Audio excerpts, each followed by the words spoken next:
आप देख रहे हैं मथुरा न्यूज 24। नमस्कार, फिर से आपका स्वागत है मथुरा न्यूज 24 में और मैं हूं आपके साथ आकांक्षा शर्मा। चलिए रुक करते हैं खबरों की ओर। नवागत उप जिलाधिकारी महावन जग प्रवेश द्वारा शनिवार को सर्वप्रथम तहसील क्षेत्र में पाए गए पॉजिटिव गांव सेहत का भ्रमण किया और वहां की सीमाओं को देखा।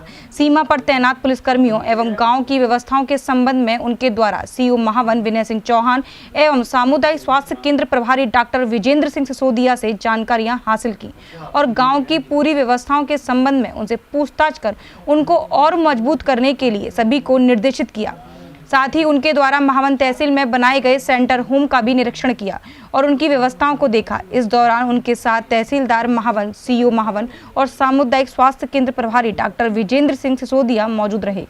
उन्होंने बताया कि हाल ही में 5800 लोग जो कि अपने उत्तर प्रदेश की सीमाओं में आने वाले हैं, उनमें से कुछ लोग मथुरा जनपद के भी हैं और हो सकता है कुछ लोग महावन तहसील के भी हों। उनके लिए यहाँ पर सेंटर होम की व्यवस्था की जा रही है। जी, आज सर्वप्रथम मैंने अभी जैसे मैं सेहत गांव का मैं दौरा करके आया हूं, तो जो हमारा कंटेनमेंट जोन जो हमने बनाया गया है और जो हॉटस्पॉट वाला एरिया है, तो वहां पर निरीक्षण किया कि वहां पर प्रॉपर एंट्री पॉइंट और एग्जिट पॉइंट है कि नहीं। वहां पे समय से जो लोग ड्यूटी करने के लिए तैनात हैं वो उपस्थित पाए गए और व्यवस्थाएं ठीक मिली। वहाँ के संबंधित बीडीओ श्वेतांक पांडे वो भी मौजूद रहे। उन्होंने भी बताया कि उन्होंने गाँव में सभी प्रकार की सप्लाई के लिए पूर्ण प्रबंध किया हुआ है। डॉक्टर साहब चिकित्सा अधिकारी से मेरी बात हुई, उनका भी यही कहना था कि उन्होंने सभी संबंधित व्यक्तियों के सैंपल वगैरह ले लिए हैं और बाकी सभी लोगों को होम क्वारंटाइन में रखा गया है। अभी तक खुशकिस्मती की बात यह है कि कोई भी पॉजिटिव नहीं निकला है, तो ये बहुत अच्छी बात है। मथुरा में लगातार बढ़ रहे कोरोना वायरस के मरीजों की संख्या में वृद्धि होने के कारण मथुरा रेड जोन घोषित कर दिया गया है, लेकिन इसको लेकर जिला प्रशासन में हड़कंप मचा हुआ है। मई माह के प्रारंभ होते ही राशन के सामान लेने वालों की भीड़ सरकारी सस्ते गल्ले की दुकान पर लगने लगी है। राशन लेने वाले ग्राहक सोशल डिस्टेंसिंग का पालन नहीं कर रहे हैं। ऐसा ही एक नज़ारा लक्ष्मी नगर बिरला मंदिर पर राशन की दुकान पर देखने को मिला। कोरोना आपदा के निवारण हेतु विश्व में अभूतपूर्व महापूजा का एक साथ ऑनलाइन आयोजन हुआ, जहां विश्व के लगभग 21 देशों में हजारों भक्तों ने एक साथ आचार्य मृदुलकांत शास्त्री के आह्वान पर ऑनलाइन जुड़कर सुंदरकांड के 108 से अधिक पाठ किए। आचार्य पंडित श्री नरोत्तम लाल सेवा संस्थान के तत्वाधान में आचार्य श्री विष्णुकांत शास्त्री के आचार्य तत्व में आयोजित महापूजन श्रृंखला के अंतर्गत ये चतुर्थ आयोजन था। संपूर्ण जगत में जो एक भयावह स्थिति उत्पन्न हो गई है कोरोना के कारण से, उस आपदा की शांति के लिए हमारे यहाँ सांब सदाशिव भवानी शंकर महारुद्र श्री महामृत्युंजय की उपासना, भगवान श्री राधा गोविंद की उपासना के रूप में श्री कृष्णाय वासुदेवाय हरे परमात्मने प्रणत क्लेशनाशाय गोविंदाय नमो नमः इस मंत्र का जप और श्री अंजनी नंदन राम भक्त श्री हनुमान जी महाराज की उपासना का क्रम हमारे ऋषि मुनियों ने बताया है। इसमें श्री रामचरितमानस के अंतर्गत और वाल्मीकि रामायण में भी सुंदरकांड पाठ का बड़ा महत्व है। इसमें सुंदरकांड में सबसे बड़ी बात यह है कि हनुमान जी को उनकी बल की याद दिलाई गई है कि महाराज आप इतने महान हैं, इतने बलशाली हैं, इतनी बड़ी कृपा करने वाले हैं, कैसे भी संभव हो इस आपदा को आप शांत करें। इन कष्टों से समाज के लिए, अपने भक्तों के लिए आप निवृत्ति दिलाएं, जिससे सब लोग आनंद पूर्वक रह सकें। तो उसी लक्ष्य को करके भगवान श्री राधाकांत देव की शरण में वृंदावन धाम में विगत 2 सोमवार के अवसर पर भगवान श्री महामृत्युंजय का रुद्राभिषेक किया गया और श्री हनुमान चालीसा का पारायण हुआ, जो संभवतः ठाकुर जी की कृपा से बड़े महापुरुषों के आशीर्वाद से करीब संपूर्ण विश्व में 1 लाख पाठ के करीब हो पाई। थाना बलदेव क्षेत्र के अवरैनी गांव में एक ही परिवार के 2 लोगों में मामूली सी नाली की बात को लेकर विवाद हो गया। विवाद इतना बढ़ गया कि एक ही परिवार के 2 महिला सहित 3 लोग गंभीर रूप से घायल हो गए, जिसकी शिकायत लेकर थाना पहुंच गए। थाना पहुंचकर पुलिस को पूरी घटना से अवगत कराया। पुलिस द्वारा घायलों को चिकित्सीय परीक्षण के लिए सामुदायिक स्वास्थ्य केंद्र भेज दिया गया है। घटना के संबंध में जानकारी देते हुए घायल राजू ने बताया, मोरी के पीछे घटना हुई साहब, और मोरी में उनने अद्दा मार करी है, ईंट मार। हमारे मौसी की लड़की। तो कौन कौन लोग घायल हुआ है? हम दो और मम्मी और है हमारी। क्या नाम है? हमारा नाम राजू है, इसका नाम समीना भाभी का, हमारी का। अच्छा। और मम्मी का नाम जरीना है। अच्छा। हाँ। तो उनकी चोट लगी है? हाँ, उनका गाल फटा है साहब। तो लड़ाई किस बात को लेकर शुरू हुई थी? मोरी के पीछे ही, बस कूड़े के पीछे हुई है। कूड़ा उनने भेज दिया था, हमने रोका था, उन्हें सोई कूड़े के पीछे हो गई। अच्छा, फिर? बस सोई उनने अद्दा मार कर दी साहब। हम ढकेल लगाए गए थे यहाँ से। हमको तो लड़ाई करते क्या तैयार तुम? हैं? क्या करते हो? ढकेल लगाते हैं खीरा की सब्जी की चौराहे पे। अच्छा अच्छा। तो यहाँ पे थाने पे क्या हुआ? थाने पे गए सर जी, बातचीत करने आए यहाँ पे देने। रिपोर्ट दी नहीं दी अभी? अभी नहीं दिए साहब। रिपोर्ट नहीं दी है अभी? डॉक्टरी मारने के लिए ले आ रहे हैं। डॉक्टर के लिए ले आ रहे हैं? हाँ। देश के अंदर उत्तर प्रदेश राज्य के जिला अलीगढ़ को रेड जोन घोषित कर दिया गया है, जहां पहले से ही कोरोना वायरस से संक्रमित मरीजों की संख्या अलीगढ़ के अंदर 31 थी। वहीं एक और महिला पॉजिटिव मिलने के बाद यह संख्या 32 हो गई है। दरअसल अलीगढ़ के थाना बन्ना देवी क्षेत्र के रसलगंज इलाके के मस्जिद वाली गली में एक महिला कोरोना वायरस से संक्रमित निकली। इसके बाद पूरे इलाके को बारहद्वारी से लेकर रसलगंज के 1 किलोमीटर के दायरे को पूरी तरीके से सील कर दिया गया है। इसमें इस कंपाउंड में, और उनका टेस्ट जो है कोरोना पॉजिटिव आया। तो सर, ये कहाँ की रहने वाली है और कहाँ इलाज चला था इनका?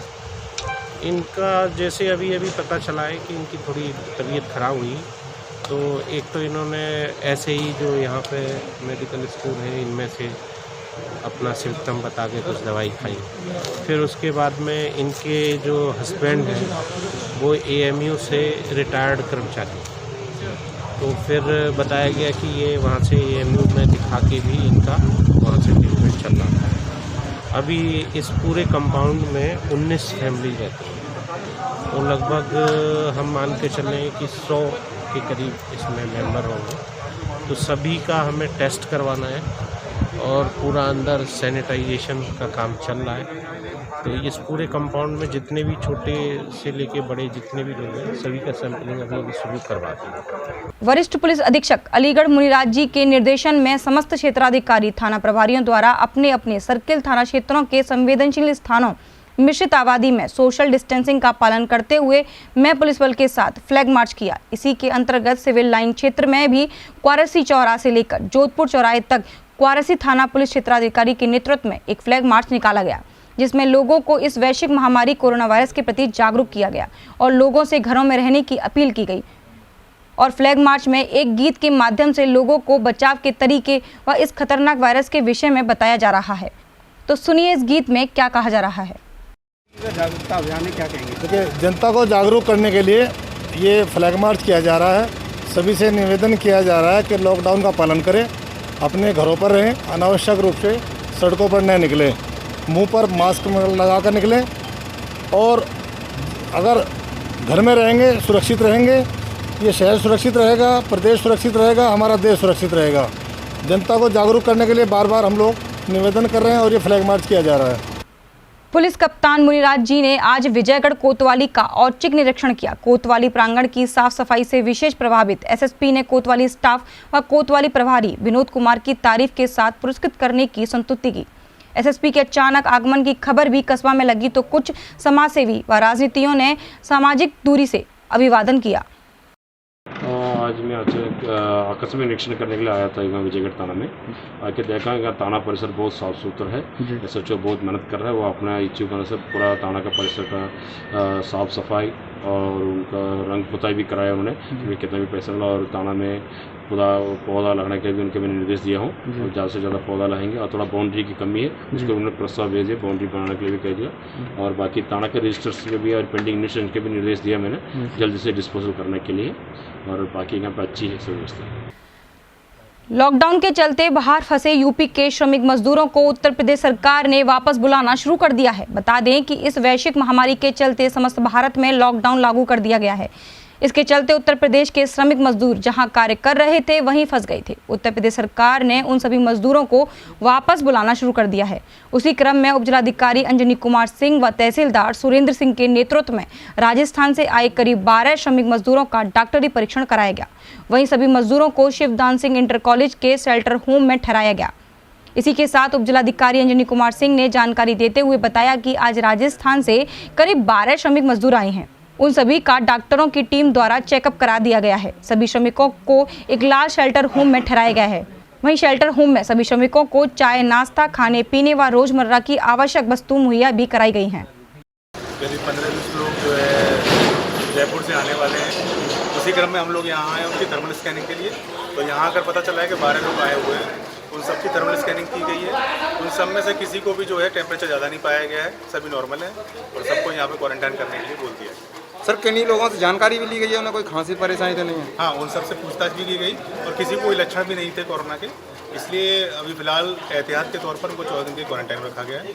अगर कोई ज़रूरत होगी बीच में तो उसको आगे अलीगढ़ के लिए सैंपल भी भेजा जाए। सर आने वाले ये सभी लोग कहाँ के रहने वाले हैं और कहाँ? ज़्यादातर लोग इगलास क्षेत्र के ही रहने वाले हैं और सभी को इसलिए यहीं क्वारंटाइन किया। कहाँ से आए हुए हैं सर? सब लोग अजमेर से आए हुए हैं, जयपुर से। कैसे इनका रूटीन चेकअप किया जाएगा? अभी तो आज इनका चेकअप हो गया कोरोना के लिए। अगर इनमें कोई 14 दिन के अंदर लक्षण उभरते हैं तो इनका फिर कोरोना का अगला चेकअप किया जाएगा। ये प्रवासी मजदूर हैं जनपद अलीगढ़ के, उनमें से 12 लोग आज यहाँ आए हैं शिवदान सिंह इंटर कॉलेज में एक बस के जरिए। उन 12 का स्वास्थ्य परीक्षण कराया गया है और उन्हें जो हाल है उसमें रोका गया है और उनकी बाकी सारी व्यवस्थाएं यहाँ सुनिश्चित की जाएंगी। और सब किस प्रशासन की तरफ से किस तरीके की इनके लिए सुविधाएं की गई? यहाँ इनके खाने पीने की व्यवस्था है, रुकने की व्यवस्था है, स्वास्थ्य परीक्षण की व्यवस्था है। देश व दुनिया कोविड-19 के चलते एक जंग सा लड़ रहा है। दिल से समाज सेवी और इंजीनियर जो साफ सुथरी सियासत करने वाले अलीगढ़ के कांग्रेसी नेता इंजीनियर आगा यूनुस ने शारीरिक दूरी को कोरोना की जंग में बड़ी भूमिका मानते हुए छाते का उपयोग में लाने का फॉर्मूला निकाला है। उनकी इस बात का न सिर्फ अलीगढ़ बल्कि देश में कई जगह सराहा जा रहा है। कोरोना संक्रमण से बचने के लिए WHO के मुताबिक शारीरिक दूरी बहुत महत्व है। लॉकडाउन के दौरान भी आवश्यक सामग्री के लिए लोगों का बाहर जाना हो रहा है, लेकिन अनेकों जगह शारीरिक दूरी का पालन नहीं होने की रिपोर्ट आ रही है। इसके अतिरिक्त अभी लंबे समय तक हमें अपनी आदत में शारीरिक दूरी, हाथ बार बार धोना और अन्य गाइडलाइनों का पालन करना होगा। इंजीनियर आगा यूनुस ने लॉकडाउन खुलने के बाद भी हमें शारीरिक दूरी लंबे समय तक बनाए रखना होगा। मैं इंजीनियर आगा यूनुस, एक समाज सेवी होने के साथ साथ मैं कांग्रेस पार्टी का लीडर भी हूँ। मैंने एक विषय पर आपसे बात करना चाहता हूँ। वो विषय ये है कि पूरे दुनिया में कोविड-19 से देश और दुनिया में पूरे सब लोग जूझ रहे हैं और एक जंग सा लड़ रहे हैं और इसके कोरोना संक्रमण के से बचाव के लिए शारीरिक दूरी को बहुत बड़ा महत्व दिया गया है, क्योंकि इसके अंदर शारीरिक दूरी अगर आपस में है लोगों में तो ये कोरोना संक्रमण फैलने के चांसेस बहुत कम हो जाते हैं। तो अभी जो देखने में आ रहा है मौजूदा स्थिति में कि प्रैक्टिकली जो हमारे यहाँ देश में लॉकडाउन चल रहा है, इसमें जो थोड़ी देर को छूट मिल रही है उसमें लोग बाज़ारों में जा रहे हैं, वो उस दौरान भी लोग उसका जो है सोशल डिस्टेंसिंग, शारीरिक दूरी का पालन बिल्कुल नहीं कर रहे, ऐसा देखने में नज़र आ रहा है। तो इसके लिए हम लोगों ने हमने एक इस पर गहन और चिंतन और मंथन किया, क्योंकि मैं एक इंजीनियर हूँ। तो इसके अंदर सोचा आखिर शारीरिक दूरी का पालन कैसे करें। प्रशासनिक अधिकारी समेत सब लोग इसके अंदर लगे हुए हैं इसको पालन कराने में। तो हमने सोचा क्या कोई ऐसा उपाय है जिसके अंदर बाध्यता बन जाए। तो हमने ये सोचा कि छाता जो है इसके अंदर बहुत अहम भूमिका निभा सकता है। छाते को अगर हम सार्वजनिक स्थल पर ले करके जाएं और छाता खोल लें और उस स्थल पर, तो हम 1 मीटर की परिधि में हम दूसरों से दूर हो जाते हैं। और आप जब खोलेंगे छाता तो दूसरे व्यक्ति के पास अगर छाता नहीं भी है तो वो भी आपसे 1 मीटर दूरी पे आ गया और आप भी उससे दूरी पे आ गए, यानी दोनों को बचाव मिला। लेकिन अगर दूसरा भी छाता लाता है तो लगभग हम 5 से 6 फीट की दूरी आपस में दोनों की बन जाएगी, जो हमारे सोशल डिस्टेंसिंग का सही अनुपालन होगा। तो कम से कम इस चीज़ को हम और इम्प्लीमेंट करें अपने जीवनचर्या में, क्योंकि देखिए WHO ने कहा है कि कोरोना एक लंबी लड़ाई है और अभी ये आगे भी जारी रहेगी। ये लॉकडाउन समाप्त भी हो जाएगा तब भी हमें अपनी आदतों में बदलाव लाना पड़ेगा, दिनचर्या में बदलाव लाना पड़ेगा। इसलिए हमें ये ज़रूरी है कि हम ये इस चीज़ को सोचें कि दूसरों से हमें दूरी बना के रखनी है। तो इसमें छाता जो है एक कारगर उपाय साबित हो सकता है, एक तरह का ये हथियार बन सकता है शारीरिक दूरी बनाने का, ऐसा मेरा मानना है। और मैं आपके माध्यम से मैं एक अपील करना चाहता हूँ कि लोग सार्वजनिक स्थलों पर जाएं तो छाता लेकर के जाएं और छाते का उपयोग करें, और जब वापस आएं अपने घर में छाता बंद करके रख लें। मथुरा जिले में रक्त की कमी को दूर करने एवं लोगों को रक्तदान के लिए जागरूक करने के लिए प्रयासरत संस्था रक्तदाता फाउंडेशन द्वारा इस कोरोना महामारी में पूरे भारत वर्ष में लॉकडाउन होने के बावजूद भी अनेकों जरूरतमंदों को लाइव डोनर के माध्यम से रक्त उपलब्ध कराया गया। परंतु मथुरा जिले में लगभग 10 रक्त कोषों में रक्त की भारी कमी चल रही है, जिसको ध्यान में रखते हुए आज एक रक्तदान शिविर का आयोजन राया कस्बे के मार्ट रोड स्थित किरण देवी महिला प्राथमिक स्वास्थ्य केंद्र पर सोशल डिस्टेंसिंग एवं राज्य रक्त संचरण की गाइडलाइन को ध्यान में रखते हुए शिविर का आयोजन किया गया। जिला अस्पताल की ब्लड बैंक के सहयोग से, जिला प्रशासन के सहयोग से 30वां स्वैच्छिक रक्तदान शिविर कोरोना जैसी महामारी के बीच हमारे जिले में जो रक्त की कमी है उसको कम करने का प्रयास हम लोगों ने आज किया है। इस समय थैलेसीमिया है, जननी सुरक्षा की जो योजना है, डिलीवरी महिलाएं हैं, उनके लिए ब्लड कैंसर के जो मरीज हैं रक्त की कमी से भटक रहे हैं, उनको ब्लड की उपलब्धता कराने के लिए राया के सामुदायिक स्वास्थ्य केंद्र पर एक रक्तदान शिविर का आयोजन किया गया है। राया की जनता ने, राया के रक्तदानियों ने हमें बढ़ चढ़ करके सहयोग दिया है। जैसा हमें उम्मीद से बढ़ के हमें सहयोग मिला है, जिसके लिए हम सभी का आभारी हैं। अभी शिविर हमारा अनवरत जारी है, लेकिन 42 से 45 यूनिट हम लोग कलेक्ट कर चुके हैं, जिसमें महिलाएं, पुरुष एवं हमारे युवा भाइयों का सहयोग है। वृंदावन जिला संयुक्त अस्पताल में मेडिकल स्टाफ के सदस्य को कोरोना पॉजिटिव मिलने के कारण डॉक्टर और मेडिकल स्टाफ को हॉस्पिटल में क्वारंटाइन किया गया, लेकिन व्यवस्थाएं ठीक न होने के कारण उन्हें रमन रीति मार्ग स्थित एक स्थानीय होटल में ठहराया जा रहा है। अभी तक के लिए सिर्फ इतना ही। मुझे दीजिए, फिर मिलेंगे नई खबरों के साथ। नमस्कार।